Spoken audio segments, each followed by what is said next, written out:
Living portraits of terror.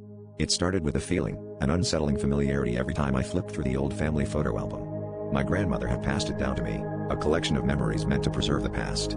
But as I looked through the pages, the faces captured in faded tones seemed inexplicably linked to mine. It wasn't just a resemblance; with each glance, they appeared more like me, as if the features were shifting, aligning precisely with my own. At first, I thought it was a trick of the mind, a byproduct of too many late nights spent under dim lights. Yet, every time I returned, the uncanny resemblance grew stronger, compelling me to uncover the truth beneath these photographs. Acting on a hunch, I began researching my family history, diving into genealogical records and old diaries. The deeper I delved, the more I discovered unsettling patterns of identity shifts and unexplained disappearances. My ancestors, it seemed, had a proclivity for vanishing, leaving only their likenesses behind. Each generation bore the same haunted expression, the same eyes that now stared back at me from within the album. It was as if they were trying to whisper a secret, a warning that I was still too afraid to comprehend fully.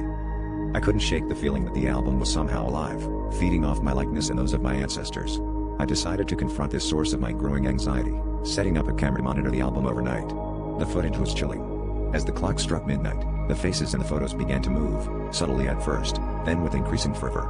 Their expressions twisted into grotesque parodies of my own, mouths stretching into silent screams, eyes widening with a terror that mirrored my own. But the most horrifying discovery came when I realized the faces weren't just changing, they were multiplying. In the final act of desperation, I attempted to destroy the album, but it wouldn't burn, wouldn't shred, resisted to every attempt at obliteration. As I stood there, surrounded by fragments of photographs that stubbornly refused to vanish, I heard a whisper, a voice, eerily similar to mine, emanating from the pages. The revelation struck me like a cold wave. The album was a vessel, a prison for the souls of my family, forever capturing their essence and mine. And as I watched, horrified, the most recent photo began to form, revealing a new face in the family lineage, mine, forever trapped within its pages.